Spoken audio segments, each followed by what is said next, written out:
¿Quién es Nami? ¿Realmente? Desde el primer momento que aparece, Nami no parece encajar del todo con la imagen clásica de una heroína en un shonen. No es una guerrera imparable ni una mártir de la justicia. Es una ladrona. Astuta. Fría. Desconfiada. Alguien que parece estar dispuesta a usar a otros, con tal de alcanzar su objetivo. Pero detrás de esa sonrisa ladina y esa obsesión por el dinero, se esconde una historia mucho más compleja. Una historia marcada por la pérdida, la traición, el miedo y, eventualmente, el amor más profundo por una familia que nunca imaginó tener. Nami es mucho más que la navegante del Going Merry o del Sausen Sunny. Es la brújula emocional del equipo.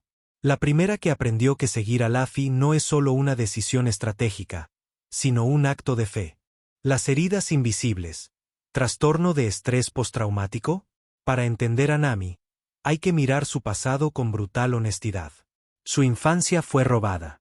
Vivió en un orfanato improvisado, bajo el ala de Belmere, en un pueblo ocupado por uno de los enemigos más crueles de East Blue. Arlong, un tirano que no solo sometió a su gente, sino que convirtió a Nami en prisionera de su propia habilidad. La forzó a trabajar como cartógrafa para su causa. Y peor aún, le hizo creer que la única forma de salvar a su aldea era traicionándose a sí misma. Este trauma no es superficial. Nami muestra signos claros de un posible trastorno de estrés postraumático, TEPT. Reacciones intensas al estrés, como el colapso emocional cuando ve que Arlong rompe su acuerdo. Dificultades para confiar en otros. Aislamiento emocional, incluso con personas cercanas. Conductas evitativas. Rechaza vínculos afectivos para no volver a sufrir. Ella construye su personalidad sobre una coraza. La del dinero, la del control, la del no necesito a nadie. Pero lo que en realidad grita es, no puedo volver a perder.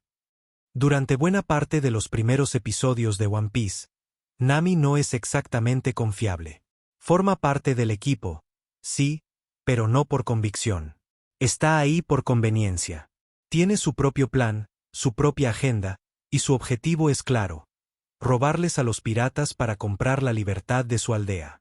Lo que Luffy y los demás no saben, y lo que nosotros vamos descubriendo con el tiempo, es que su desconfianza no nace de la maldad, sino del dolor.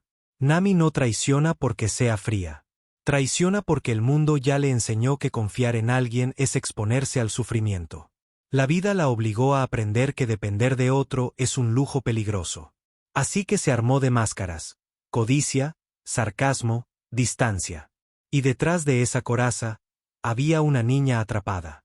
Una niña que solo quería salvar a los que amaba.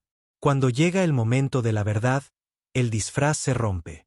Y ocurre una de las escenas más poderosas, y más humanas, de todo One Piece. Nami, sola en el suelo, rodeada por el peso insoportable de sus decisiones, por la culpa, por la impotencia. La promesa rota de Arlong la aplasta. El dinero por el que luchó no sirvió. Su sacrificio fue en vano. Y en ese momento, se derrumba. Se clava las uñas en la piel. Llora como quien ya no tiene nada. Y entonces, por primera vez, rompe su silencio. Ayúdame, Luffy. Es una súplica desgarradora. Un grito que nace de lo más profundo. Porque en esa frase no solo pide ayuda. También se permite ser vulnerable. Se permite creer, por primera vez, que alguien podría estar ahí, sin pedirle nada a cambio. Y la respuesta de Luffy es sencilla, pero demoledora. No le hace preguntas. No le exige explicaciones. Solo se quita el sombrero, el símbolo de su vida, de su promesa, de su sueño. Y se lo entrega. Ese gesto lo cambia todo. Porque ahí Nami descubre algo que nadie le había ofrecido nunca: confianza incondicional. No basada en utilidad. No basada en convenios. Basada en humanidad. Cuando Luffy derrota a Arlong, no solo rompe una torre. Rompe un ciclo. El ciclo del miedo. El ciclo de la soledad. Desde ese día, Nami ya no viaja con ellos por interés. Viaja porque cree en ellos. Porque ha elegido quedarse. Porque por fin entiende que ser fuerte no significa cargar sola con todo, sino permitir que otros te acompañen. Es en ese momento donde Nami deja de ser la gata ladrona. Y se convierte en la navegante de una familia. Ya no roba para sobrevivir. Ahora sueña con trazar el mapa del mundo. Un mundo que quiere recorrer no por obligación, sino por pasión. Ya no se esconde detrás del dinero. Ahora se abre a las conexiones reales, al amor, a la complicidad. Cada gesto de Nami cambia. Se vuelve más cálida, más protectora, más entregada. Pero ojo, no pierde su esencia. Sigue siendo sarcástica. Sigue controlando el presupuesto. Sigue gritando cuando algo la enoja. Pero ahora lo hace desde un lugar diferente. Ahora sabe que es parte de algo más grande que ella. Y eso es lo que hace de Nami uno de los personajes femeninos más completos de One Piece. Porque no necesitó cambiar quién era. Solo necesitó un lugar donde pudiera ser ella misma sin miedo. Y ese lugar lo encontró en una tripulación de locos, soñadores y corazones rotos que se reconstruyen juntos. La lealtad como elección consciente. A diferencia de otros miembros de los Sombrero de Paja, Nami no sigue a Luffy por admiración ciega o por una meta personal egoísta. Lo sigue porque, por primera vez en su vida, alguien la vio. La defendió. Y no la usó. Su lealtad no nace de la deuda, sino de la elección. Una lealtad que no es servil, es libre. Y eso la vuelve poderosa. Nami cuestiona a Luffy. Lo reta.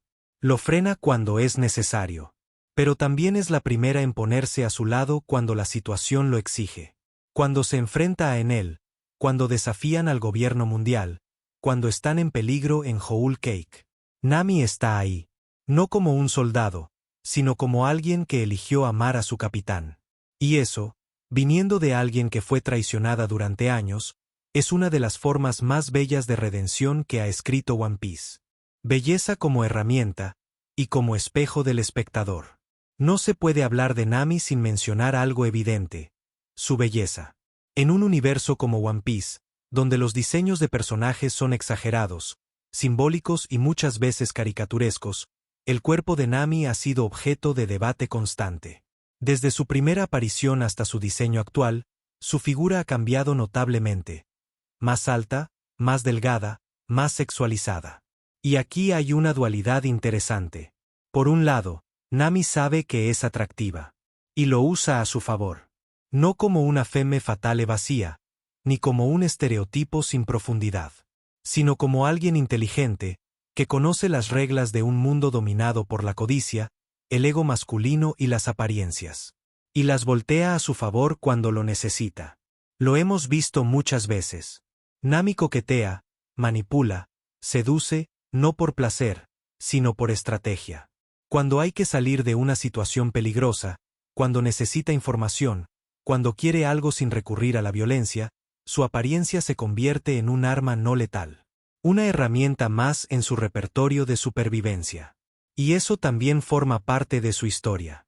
Porque Nami aprendió, desde muy joven, que en un mundo que no siempre la tomaba en serio por ser mujer, por ser joven, por no ser una luchadora física, la inteligencia, la intuición y, sí, también su belleza, podían ser sus aliadas. Pero esto también abre una ventana hacia otro nivel de lectura, la mirada del espectador. Es innegable que muchos fans de One Piece se sienten atraídos por Nami no solo por su carácter fuerte o su pasado doloroso, sino también por su diseño físico. Y ahí entra en juego una pregunta incómoda, pero necesaria. ¿Hasta qué punto su figura es para ella? ¿Y hasta qué punto es para nosotros? Porque aunque Nami usa su cuerpo con autonomía dentro de la historia, la cámara, esa lente invisible que selecciona qué mostrar y qué ocultar, a veces la encierra en ángulos innecesarios, en poses sugerentes, en silencios que priorizan el cuerpo sobre la mente. Y sin embargo, Nami resiste. Porque, incluso con todo eso, su inteligencia brilla más que sus curvas. Porque cada escena donde manipula a alguien no la reduce, la eleva. Porque cada vez que usa su belleza como una herramienta, reafirma que el poder no siempre está en los músculos, ni en la espada, sino en la cabeza. Es por eso que el cariño que el público le tiene va más allá de lo físico. Sí, muchos llegaron atraídos por su diseño, pero se quedaron por su historia, por su fuego, Por su sarcasmo, por su astucia, por su capacidad de ser vulnerable y fuerte al mismo tiempo. Nami no es perfecta. Ni lo pretende. A veces explota. A veces manipula. A veces parece interesada solo en el dinero. Pero debajo de todo eso, late una mujer que ha sobrevivido a la pérdida, que ha reconstruido su identidad, y que ha aprendido a usar todo lo que es, incluyendo su apariencia, como parte de su arsenal para vivir libremente. Y quizás por eso, es uno de los personajes más queridos de One Piece. Porque no solo es bella, es real, y en su complejidad, refleja algo de todos nosotros. Nami no es solo la navegante del Sunny. Es una mujer rota que eligió confiar de nuevo. Una superviviente que convirtió el dolor en fuerza. Una ladrona que terminó encontrando algo que nunca había tenido, un hogar. Y eso, la hace inolvidable. Si te gustó este análisis, suscríbete para más contenido así. Y dime en los comentarios, ¿Nami es también uno de tus personajes favoritos? Nos vemos en el próximo viaje.